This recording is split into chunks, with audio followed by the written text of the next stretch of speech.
Now, in other news, Gideon Sa'ar's New Hope Party is causing a powerful stir in the Knesset as several of Netanyahu's most prominent Likud members, among members of other parties, are joining his cause.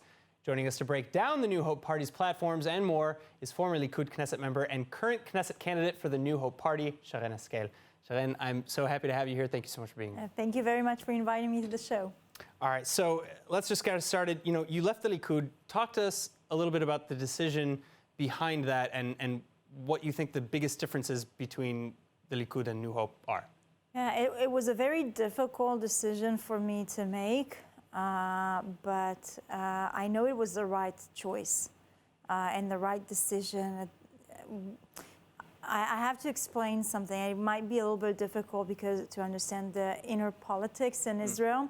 But the Likud that you see today is not the Likud of even just a couple of years ago, before.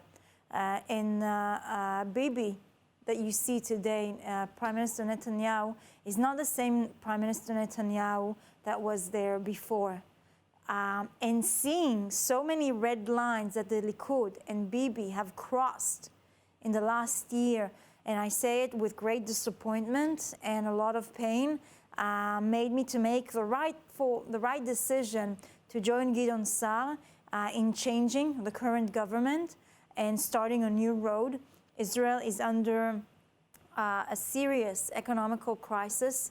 We've seen Bibi refusing to pass a budget, a country's budget. He had 3 months to pass the budget.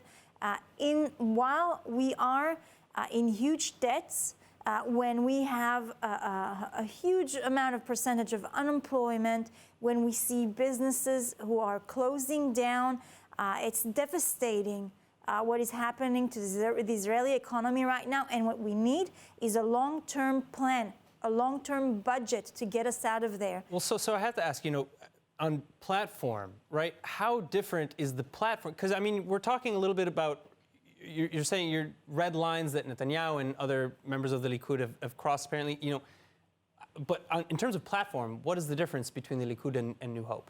So because of the Israeli politics, we see a situation today that Prime Minister Bibi Netanyahu, with all the great things that he's done, and he's done some amazing things for our country and for our people, is at a point today where he is unable to create a coalition, to build a coalition, and not to build a stable government. We've seen that we've gone through, this is the 4th election in 2 years because he's incapable of building a coalition and fulfilling election promises. And what we want to do is build a stable government that will be able to bring our ideology, our reform into light for our electorate. So, all right, so that being said, let's say that the New Hope Party, wins as the biggest party, which right now I think you're polling in 3rd.